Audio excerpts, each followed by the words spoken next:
కృష్ణానది రాష్ట్ర సాగుకు జీవనాడి. ఈ ఏడాది ఈ నదిపై మన రాష్ట్రంలో ఉన్న అన్ని ప్రాజెక్టులు పూర్తిగా నిండాయి.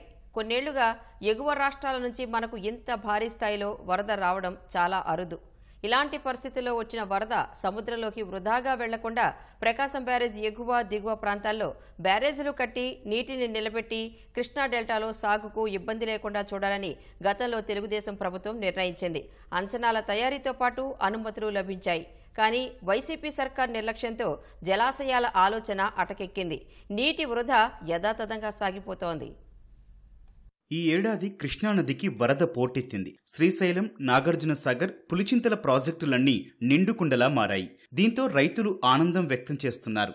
అయితే వరద ఇంకా కొనసాగుతుండటంతో గేట్లు ఎత్తి దిగువకు నీరు వదలడంతో ప్రకాశం బ్యారేజీ నుంచి వందల క్యూసెక్కుల నీరు వృధాగా సముద్రంలోకి పోతోంది. కొన్నేళ్లుగా కృష్ణానదికి ఎంత భారీ స్థాయిలో వరద రావట్లేదు.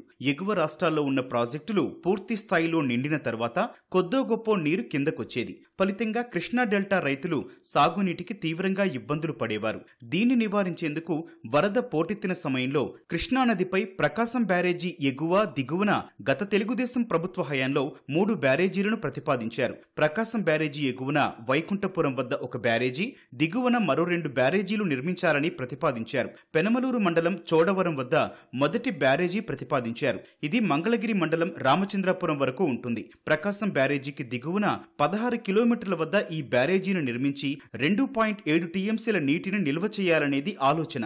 ఇందుకు 2235.42 కోట్ల రూపాయలు ఖర్చవుతుందని అంచనా. రెండో బ్యారేజీని మోపిదేవి మండలం బండికొల్లంక, రేపల్లె మండలం తూర్పుపాలెం వద్ద ప్రకాశం బ్యారేజీకి 67 కిలోమీటర్ల దిగువన నిర్మించి 4.7 టీఎంసీల నీటిని నిల్వ ఉంచాలనేది ఆలోచన. దీనికి 2526 కోట్లు ఖర్చవుతుందని అంచనా.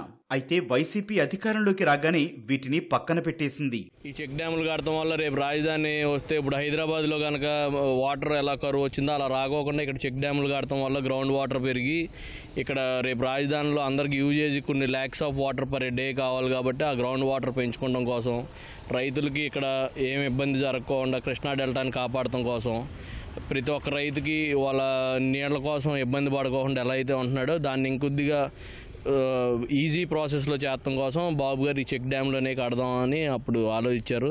పోయిన గవర్నమెంట్లో ఏమి చేయలేదు దాని గురించి ఆలోచన కూడా. మళ్ళీ బాబు గారు వచ్చారు కాబట్టి అది ముందుకెళ్తే మనకి బాగా మంచి జరిగిద్దని మేము అందరం అనుకుంటున్నాం. చేస్తారని కూడా మేము ఆకాంక్షిస్తున్నాం. నీరు అనేది కొన్ని వందల టీఎంసీలు సముద్రం పాలైపోతాయి ఇక్కడి నుంచి, ప్రకాశం బ్యారేజ్ నుంచి. గత రాజశేఖర రెడ్డి గారు 2004లోనే మేము చెక్ డ్యాములు కట్టేస్తాము, అదే రొయ్యూరు, చోడారం చెక్ డ్యాములు కడతామన్నారు. ఇక్కడ ఐలూరులో ఒక చెక్ డ్యామ్ కడతామన్నారు. అవన్నీ మామూలుగా నీటి మీద మూటలు అయిపోయినాయి. తర్వాత చంద్రబాబు గారి గవర్నమెంట్ 2014లో వచ్చింది. ఆ రోజున ఎక్విప్మెంట్ అంతా ఇక్కడ దింపి బ్రిడ్జి కడటానికి రెడీ అయిపోతే ఆ రోజు గవర్నమెంట్ మారంగానే కాంట్రాక్టర్లనే మార్చేసిన వైనం ఈ గవర్నమెంట్ది, వైఎస్ఆర్ గవర్నమెంట్ది. ఈ 5 సంవత్సరాల నుంచి ఇరిగేషన్ వ్యవస్థనే నిర్వీర్యం చేశారు. కనీసం గ్రీజు కూడా పెట్టకుండా షట్టర్లకి. మన తుంగభద్ర గేటు కొట్టుకుపోయింది కదండి. భూగర్భ జలాలు ఇక్కడ తోట్లవల్లూరు, రొయ్యూరు, ఈ పరివాహక ప్రాంతాల్లో ఇసుక మామూలుగా మీటర్ల కొద్దీ తవ్వుకుని వెళ్ళిపోయారు.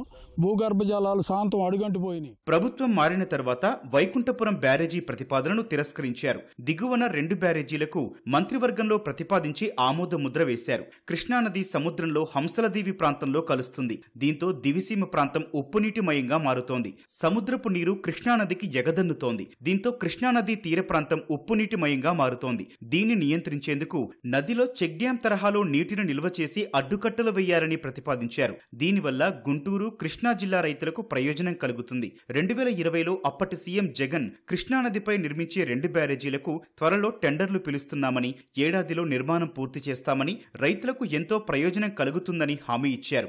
ఆ తర్వాత మాట తప్పారు. చెక్ డ్యామ్ వేయటం వల్ల దాదాపు ఇక్కడి నుంచి విజయవాడ వరకు నీరు నిల్వ ఉంటా బాగుంటుంది. బోర్లు కూడా బాగా వస్తాయి.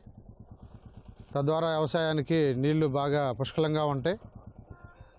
ఇంతేకాకుండా ఇంకొకటి మన శ్రీకాకుళం దగ్గరలో కూడా ఒక చెక్ డ్యామ్ నిర్మిస్తే పూర్తిగా నీరు రైతులకు ఉపయోగపడుతుంది. నది భూగర్భ జలాలు లెవెల్ పెరగటానికి కూడా బాగుంటుంది. సుమారుగా అటు చోడవరం దగ్గర ఒక 4 టీఎంసీలు, ఇటు ఒక 7 టీఎంసీలు, ఏదైనా కానీ ఒక 10, 11, 12 టీఎంసీలు నీటిని నిల్వ పెట్టడం ద్వారా ఈ ప్రాంతంలో ఒక పక్కన రైతాంగానికి బోర్లు కూడా బ్రహ్మాండంగా ఆడతాయి, ఎలాంటి ఇబ్బంది, వాటర్ ఇబ్బంది ఉండదు. 2, ఇక్కడ ఏదైతే పంపింగ్ స్కీమ్ ఉందో దాదాపుగా ఒక 100-150 గ్రామాలకి గురిందపల్లి, ఐలూరు మధ్యలో, దానికి నిరాటంకంగా వాటర్ వెళ్ళటమే కాకుండా గ్రౌండ్ వాటర్ అనేది బ్రహ్మాండంగా చక్కగా ఉంటుంది. బ్యారేజీలు నిర్మిస్తే కృష్ణా జిల్లాకు గుంటూరు, బాపట్ల జిల్లాల నుంచి అనుసంధానం పెరుగుతుంది. వరద నీటిని ఒడిసిపట్టడం వల్ల తాగునీటి సమస్యలు తీరతాయి. సరకు రవాణా, పర్యాటకం, నదీముఖ అభివృద్ధికి అవకాశాలు పెరుగుతాయి. ఆ దిశగా రాష్ట్ర ప్రభుత్వం తగిన కార్యాచరణతో ముందడుగు వేయాలని రైతులు ఆశగా ఎదురుచూస్తున్నారు.